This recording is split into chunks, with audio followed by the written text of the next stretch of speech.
Airtel आपको banking point की facility उपलब्ध करवाता है जिसका नाम है एयरटेल पेमेंट बैंक। दोस्तों, अगर आप एयरटेल पेमेंट बैंक में खाता खुलवाने जा रहे हैं या खाता खोल रहे हैं और उसके फायदे और नुकसान के बारे में आप जानना चाहते हैं तो आज की इस वीडियो में मैं आपको विस्तार पूर्वक बताऊंगा कि एयरटेल पेमेंट बैंक के फायदे क्या है और नुकसान क्या है। तो दोस्तों, मेरा नाम है महेंद्र कुमार और मैं एयरटेल पेमेंट बैंक में आरबीएम की पोस्ट पर हूँ। तो एयरटेल पेमेंट बैंक से संबंधित हर प्रकार की मेरे को जानकारी है, तो अगर आप मेरे चैनल पर नए हैं तो चैनल को जरूर सब्सक्राइब कर ले ताकि आपको एयरटेल पेमेंट बैंक से संबंधित हर प्रकार की जानकारी मिल सके, क्योंकि आप एयरटेल पेमेंट बैंक के कस्टमर बनने जा रहे हो। तो दोस्तों, एयरटेल पेमेंट बैंक के नुकसान, हर बैंकिंग पॉइंट के नुकसान और फायदे दोनों चीज होती है। तो आज की इस वीडियो में मैं आपको जानकारी दूंगा कि एयरटेल पेमेंट बैंक के क्या नुकसान है और क्या फायदे हैं, मतलब स्टेप बाय स्टेप ओपन करने से लेकर अंत तक आप यूज करते हैं वहां तक आपको क्या फायदे हैं क्या नुकसान है पूरी जानकारी दूंगा। तो दोस्तों, अगर आप एयरटेल पेमेंट बैंक का अकाउंट ओपन कर रहे हो, मतलब एक पहली बात तो मैं बता दूं आपको कि अब एयरटेल पेमेंट बैंक ने केवाईसी बंद कर दी है, इसलिए आप घर बैठे अकाउंट ओपन नहीं कर सकते। तो आपको नजदीकी एयरटेल पेमेंट बैंक के या तो स्टोर या एयरटेल पेमेंट बैंक के रिटेलर के पास जाना है और वहां जाने के बाद में ही आप अकाउंट ओपन करवा सकते हो। तो सबसे पहले हम बात कर लें Airtel payment bank account open fees के बारे में कि Airtel payment bank account open करने के कितने पैसे लेता है। तो अगर आप एयरटेल पेमेंट बैंक में अकाउंट ओपन करवा रहे हो तो आपके अकाउंट कई प्रकार के हो सकते हैं, मतलब कई प्रकार के आप अकाउंट ओपन करा सकते हैं, जिसमें आपके फायदे क्या है नुकसान क्या है उसके बारे में बताऊंगा। सबसे पहले एक अकाउंट है नॉर्मल अकाउंट, जिसे नॉर्मल सेविंग अकाउंट के नाम से जाना जाता है। उस अकाउंट की फीस आपकी लगती है 100 रुपए। ठीक है, उस अकाउंट में आपको कोई भी एक्स्ट्रा बेनिफिट जैसे कि कैशबैक वगैरह का कोई बेनिफिट नहीं होता। उसके अलावा दूसरा अकाउंट होता है सेविंग, जो सुरक्षा सेविंग अकाउंट होता है, उसके अंदर आपके 250 रुपए लगते हैं और कंपनी आप जो एयरटेल पेमेंट बैंक है वह आपको पर महीने के हिसाब से 20-20 रुपए कैशबैक दे देता है, जिससे आपके जो 240 रुपए साल में वापस आ जाते हैं। उसका यह फायदा है। उसके बाद में एक भरोसा सेविंग अकाउंट होता है, भरोसा सुरक्षा सेविंग अकाउंट होते हैं। ठीक है, वो इसी प्रकार होते हैं, जिसमें क्या होता है भरोसा सेविंग अकाउंट होता है नॉर्मल सेविंग अकाउंट, उसके अंदर आपके 500 रुपए लगते हैं, जिसमें से 100 रुपए तो आपके चार्जेस कट से 100 रुपए तो आपकी फीस कट जाती है अकाउंट ओपन की और 400 रुपए आपके खाते में आ जाता है। उसके अलावा एक है भरोसा सेविंग सुरक्षा अकाउंट है, जिसका आपका 250 रुपए लगता है और 250 रुपए आपके खाते में आ जाता है, जिसमें आपको पर महीने कैशबैक 20-20 रुपए मिलते हैं। मतलब इससे साफ है कि अगर आप अकाउंट ओपन करवा रहे हो तो आपके दो प्रकार के जो अकाउंट है, एक तो नॉर्मल अकाउंट है, एक सुरक्षा सेविंग अकाउंट, जिसमें से आपके नॉर्मल अकाउंट में 100 रुपए लगेंगे, जिससे आपको 100 रुपए लगते हैं, और सुरक्षा सेविंग अकाउंट में आपका 250 रुपए लगते हैं, जिसके अंदर आपको पर महीने के हिसाब से 20-20 रुपए कैशबैक मिलता है। अब हम बात कर लेते हैं कि इसमें पैसे कितने मेंटेन रखने पड़ते हैं। मतलब ये जानना बहुत जरूरी है, क्यों अगर आप अकाउंट ओपन करवा रहे हैं तो आपको ये पता होना चाहिए कि एयरटेल पेमेंट बैंक में कितने पैसे रख सकते हैं। तो आप एयरटेल पेमेंट बैंक में 0 रुपए भी रख सकते हैं, आपके कोई भी किसी भी प्रकार का चार्ज नहीं लगता। अगर आपके खाते में 0 रुपए है तो आपको कोई भी किसी प्रकार का चार्ज नहीं लगता और आप अधिक से अधिक 2 लाख रुपए रख सकते हैं। मतलब एयरटेल पेमेंट बैंक आपको 0 से लेके 2 लाख रुपए तक रखने की प्रोवाइटी देता है, मतलब एयरटेल पेमेंट बैंक में रख सकते हैं। इसके बाद में हम बात करेंगे कि इसके अन्य और क्या फायदे हैं। तो इसके अंदर आपको ये जो और बैंक आपको जैसे इंटरेस्ट रेट देता है, जैसे आपको और बैंक में आपको ब्याज मिलता है, उसी प्रकार एयरटेल पेमेंट बैंक भी आपको उसी प्रकार ब्याज देता है। ठीक है, उसके बाद में हम बात कर लें कि एयरटेल पेमेंट बैंक में अगर आप अकाउंट खुलवाते हो तो आप फोन पे गूगल पे कैसे चला सकते हो। दोस्तों, एयरटेल पेमेंट बैंक में अगर आप अकाउंट ओपन करवाते हो तो आपको फोन पे गूगल पे चलाने के लिए एटीएम की आवश्यकता नहीं होती। ये सबसे बड़ा प्लस पॉइंट है, क्यों डिजिटल अकाउंट है जिसके अंदर आपको एटीएम की आवश्यकता नहीं होती।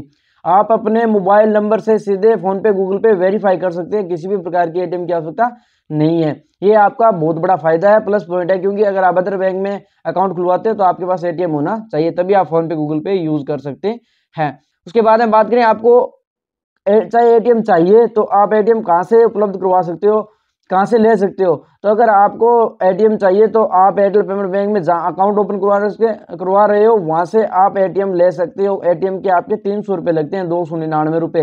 ठीक है, आप वहां से अपना एटीएम भी ले सकते हो। एटीएम लेना क्यों जरूरी है इसके बारे में बात करें तो दोस्तों, एटीएम लेना भी एक जरूरी है, क्योंकि एयरटेल पेमेंट बैंक की शाखा आपको कहीं नहीं मिलती। यहाँ इसके स्टोर होते हैं, ठीक है, और रिटेलर होते हैं जो इसके बीसी को यूज करते हैं, बैंकिंग पॉइंट को यूज करते हैं और वह खाते को मेंटेन करते हैं। तो आप एयरटेल पेमेंट बैंक के एटीएम लेने की आवश्यकता इसलिए है क्योंकि आप अगर आपके खाते में 20 से 25 हज़ार रुपये चाहिए, जितने रुपए है आप निकलवाना चाहते हो तो एटीएम से निकलवा सकते हो, क्योंकि आपका कोई चार्ज नहीं लगता। और अगर आप किसी मीटर से कहीं से पैसे निकलवाते हो तो आपसे चार्ज लेता है, इसलिए आप एटीएम कार्ड ले लें, एटीएम कार्ड लें ताकि आपको किसी भी प्रकार का ई मीटर से पैसे निकलवाने के लिए चार्ज न देना पड़े। उसके बाद में हम बात करते हैं कि इसका और क्या फ़ायदा है। तो आप एयरटेल पेमेंट बैंक में अकाउंट खुलवाते हो तो आपका अकाउंट नंबर मोबाइल नंबर ही होता है, ठीक है। एयरटेल पेमेंट बैंक में अकाउंट नंबर, अगर आपने अकाउंट खुलाया है और आप अपने अकाउंट नंबर के बारे में जानना चाहते हो तो आपका मोबाइल नंबर या अकाउंट नंबर होता है। एयरटेल पेमेंट बैंक से कितने पैसे निकलवा सकते हो, कितना चार्ज लगता है, इसके बारे में बात कर ले। तो एयरटेल पेमेंट बैंक से अगर आप यूपीआई से ट्रांजैक्शन करते हो तो आपको किसी भी प्रकार का कोई चार्ज नहीं देना पड़ता। मतलब कि आपने फोन पे गूगल पे चला रखा है, उससे आप ट्रांजैक्शन करते हो एयरटेल पेमेंट से, तो आपको किसी भी प्रकार का चार्ज नहीं लगता, ओनली मैसेज चार्ज लगता है, ठीक है। उसके अलावा किसी भी प्रकार का चार्ज नहीं लगता।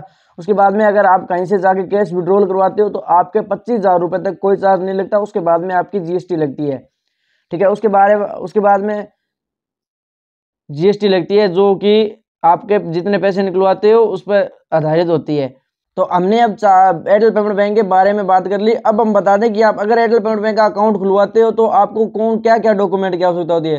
तो दोस्तों, आप एयरटेल पेमेंट बैंक का अकाउंट आधार कार्ड से खुलवा सकते हो। अगर आपके पास पैन कार्ड नहीं है तो आप आधार कार्ड से खुलवा सकते हो, और अगर आपके पास पैन कार्ड है तो आप आधार कार्ड और पैन कार्ड दोनों से एयरटेल पेमेंट बैंक का अकाउंट खुलवाए, ताकि आपके ट्रांजेक्शन बड़ी मिल सके।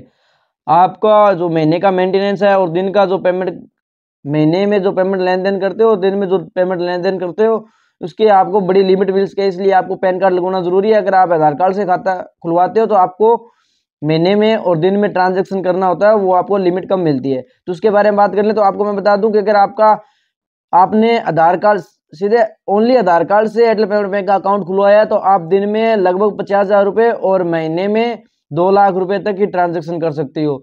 और अगर आपने पैन कार्ड लगवाया है तो दिन में आप लाख रुपए और महीने में, पूरे महीने में 6 लाख रुपए तक ट्रांजैक्शन कर सकते हो।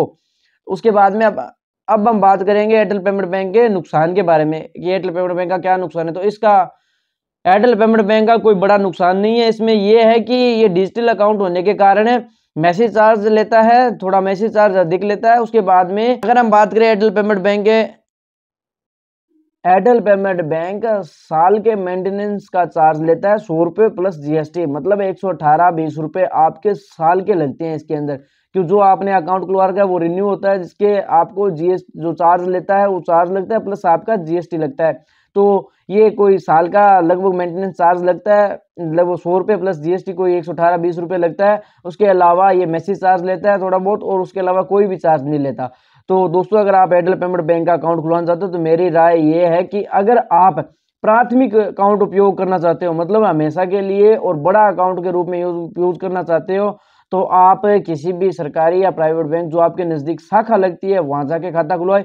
अगर आप द्वितीय, मतलब कि आप प्राथमिक बैंक आपका अलग है जिसमें बड़ा पेमेंट उसके अंदर रखते हो, और आप फोन पे गूगल पे यूज करने के लिए छोटी मोटी ट्रांजेक्शन के लिए, जैसे कि कोई आपका एक प्राथमिक तो अलग है और इसका उपयोग आप अदर तरीके से करना चाहते हो छोटी मोटी ट्रांजेक्शन के लिए, तो आप एयरटेल पेमेंट बैंक का अकाउंट ही खुलवाएं, क्योंकि ये डिजिटल अकाउंट है और या 5 मिनट में इसका अकाउंट खुल जाता है, और 5 मिनट के अंदर आप फोन पे गूगल पे चलवा सकते हो, और 5 मिनट में इसका फोन पे गूगल पे चल जाता है और आप ट्रांजेक्शन कर सकते हो।